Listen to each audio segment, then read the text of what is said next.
My sisters and brothers in Islam, this is actually a quality that makes the woman very special.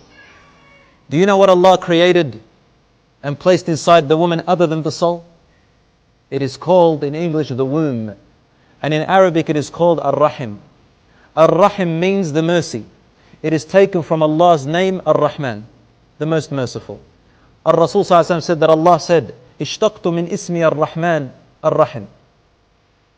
I have taken from my name Ar-Rahman and shared it in the identification of the womb, so I called it Rahim.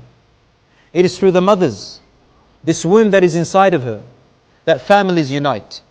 It is through this Rahim which brings a big man, a muscle man, a wrestler, a hero, down to his knees and cries when he sees his mother. It is what brings families and keeps ties together. It is the Rahim. And when Allah created this Rahim which is inside of the woman, Allah subhanahu wa ta'ala, He saw the Rahim and it was crying. In the Hadith, Prophet ﷺ, that the Rahim cried. And Allah asked it, why are you crying? Even though Allah knows, but in order to show us what the Rahim said, the Rahim said, oh my Lord, you have made me so valuable and too precious. You have made me very, very precious and very fragile. I did not deserve to be broken.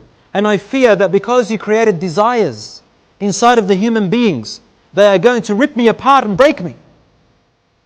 So Allah said, how about this Rahim? That whoever connects you, I will connect them to me. And whoever breaks you, I will disunite them from me. And where did He place the Rahim?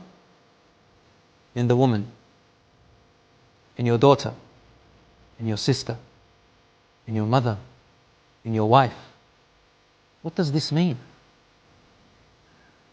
Oh, the trust is too big. It's too big.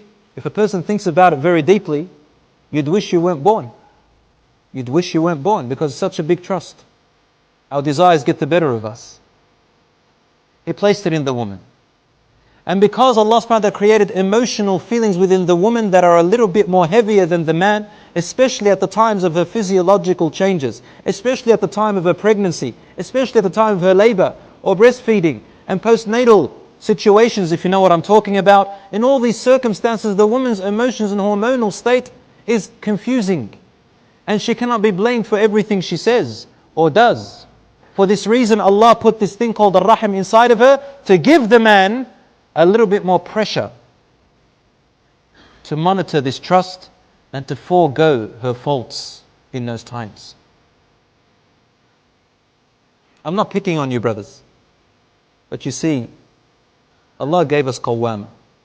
He gave us this thing called responsibility of guardianship and leadership. It comes as a trust. We must look after our wives, our mothers, our sisters and our daughters.